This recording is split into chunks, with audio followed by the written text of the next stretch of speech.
Random thoughts.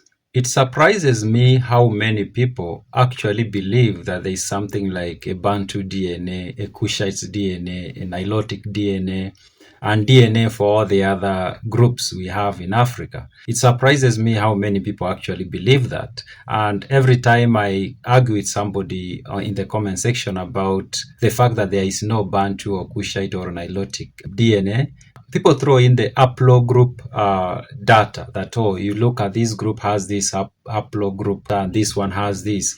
But actually, when you go, you look at those numbers of that data, it actually doesn't prove that. And I don't understand why people are so focused on that and they actually believe that when it's so clear that there's nothing like that. Now, before I go and share some maps about this haplogroup data or distribution, I need to say this. When the terms Bantu, Kushites, and Nilot, and all the others, Afro-Asiatic, all these groups were made up, or when they were invented, there was nothing like DNA classification then.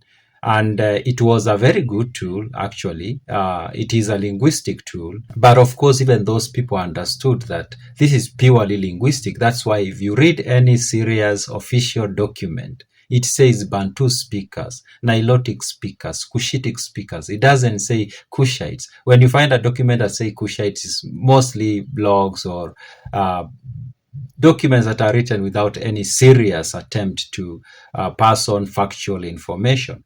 Because obviously, when we say Bantu, we are talking about the language classification. It's not the people. And if we agree on that first, before we move to anything else, we just agree that Bantu, Kushite, Nilot is language classification, is the study of language and how the languages are related. That's all it is. Now, if we are going to agree on that, then the other part is going to be easier. And the other part is to understand or to appreciate that language has always moved. It has always, and it will continue to move, sometimes without the genetics. And sometimes the genetics move without the language. Now, I need to ask you, you speak Swahili. Maybe you are a Maasai or you are a Somali or you are a Borana. You speaking Swahili, does that give you some Bantu genetics? It doesn't. It's just a language you've acquired. And there is no reason to think that in what is happening in 2025 has not happened throughout human history. If you read history, you realize that people have always acquired language and abandoned language. I remember I was reading the book by Titus Livius, The Founding of the City, and this is a book that tells the history of ancient Rome. And he talks about the origin of that civilization, and he talks about two tribes meeting. One comes from what we know today as Turkey, and another one is an indigenous native tribe of what we know as the Italian peninsula. And these two groups meet and they form a new group. And over time, they come up with a new language, the Latin language, that is still in existence to some extent today. That language emerged from that combination, fusion of two groups of people. And that's just one incident that somebody took the time to write down. But we have many that have happened in Africa like that, where two people meet and they form a new group, and one group is taken by another one and they abandon their language and they start speaking another language. I'm not going to say that language does not follow genetics. It does, but not entirely. It will be erroneous to think that language follows genetics entirely. That will be so erroneous. Now, let's look at this haplogroup or groupings. There is haplogroup A, there is haplogroup B, there is haplogroup DE. Those are some of the most common haplogroups in Africa. And of course, these ones can be combined to come out with various variations. And of course, there is also the mitochondrial DNA, which comes from the mother and it transferred from mother to offspring and like that. But the haplogroup is from the father to the son, like that. Before you will look at these maps, I want you to have a look at the map or the linguistic map of Africa. And you look at the Bantu in the middle somewhere and to the south. You look at the Cushitic group to the, of course, the Horn of Africa. And you look at the Afro-Asiatic in general to the north and all these other groups. Just look at that map and you focus more on the Bantu. and you also focus on the Cushites, and you focus on the Nilotes, because most of the people who watch my videos come from East Africa, and those are the groups that we might be more conversant with. Now look at that map. With that in the background, let's look at the map of haplogroup A. Now you can look at the spread of the haplogroup A. Now haplogroup A is mostly associated with people who are thought to have been the most ancient to have lived on this continent, Africa. And they are represented by people like the Khoikhoi, the Khoisan, and maybe the Ndorobo in East Africa, and people like that. Now, when you look at that map, one thing you realize, it's not about there is here and there is not here. It's about the spread and the density of it. Now, some parts of Africa have high density of that gene. For example, the southwest of Africa, and maybe around the region of Ethiopia, somewhere around there, and Sudan. But even other parts like Somalia do have some bits of that gene, and even Kenya, and of course, we can say most countries in Africa have that gene in them. The people have that gene. And I've said it's not a matter of having it and not having it. It's a matter of the spread and the density. Some people have a lot of it, and some people have not so much of it. And of course, there are people who don't have it entirely. For example, when you look at the far north of Africa, seems like those people don't have that gene at all. But the rest of us do have that gene of the haplogroup A. Let's look at haplogroup B. Now, haplogroup B is also not a matter of having and not having. It's not mutually exclusive. That's the point. It means people have all these things together. Now, if you look at the map, remember the map we had of the linguistic map. Now, you look at this map, you see the spread again. Some people have 0 to 2%, some people have 2 to 10%, and then there are areas where it's over 50%.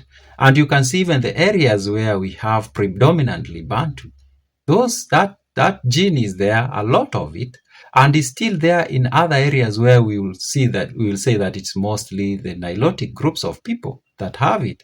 And even some areas where it's most likely the Cushites, you'll have that there. So the point is, these genes don't actually match with the linguistics.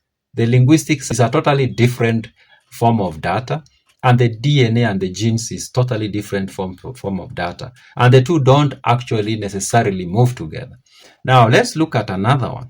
Let's look at DE. Now, DE is very interesting.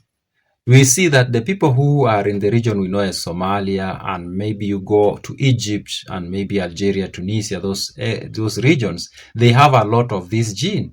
But what is also interesting, the people we consider to be Bantus have it as well. And again, the most interesting part is the Somalis seems like they have a lot of this, and the Arabs. But then we have the Oromo, who are put together with the Somali as the same group of people.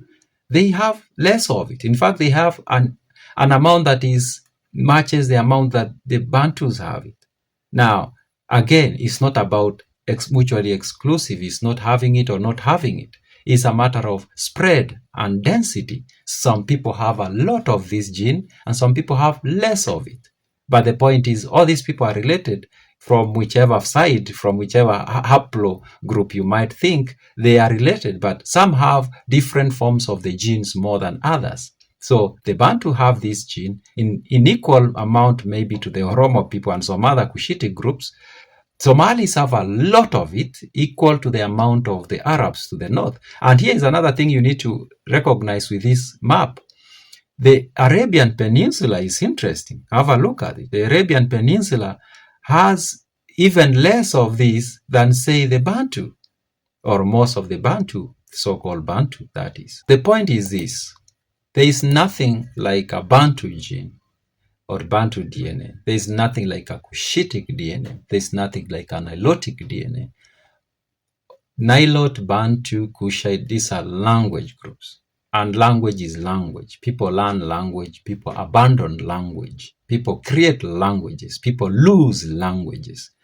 Language is not banned in our DNA. Think about that for a moment.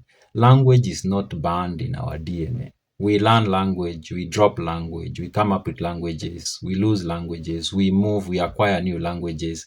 That's how humans are. So When we say Bantu, and some people are so fixated in having it as a genetic thing, Cushites as if it's a genetic thing, Nilotes as if it's a genetic thing, that's absurd. Because when you think of it logically, no, it does not add up. It doesn't work like that. But this is a narrative that we've been taught, and we somehow we just got to think of it that way, that when we say Bantu we mean people, when we say Cushites we mean people, when we talk of Nilotes we mean people. It never occurs to us, no, we mean language, even when it's so clearly written in the documents that we read. When you look at any textbook that's a serious textbook, no serious textbook writes Bantu people. It writes Bantu speakers. Just go and look for at any serious document. No serious document writes Cushitic people. It writes Cushitic speakers, because it's about language. It is linguistic. It's not genetics. So those are my random thoughts.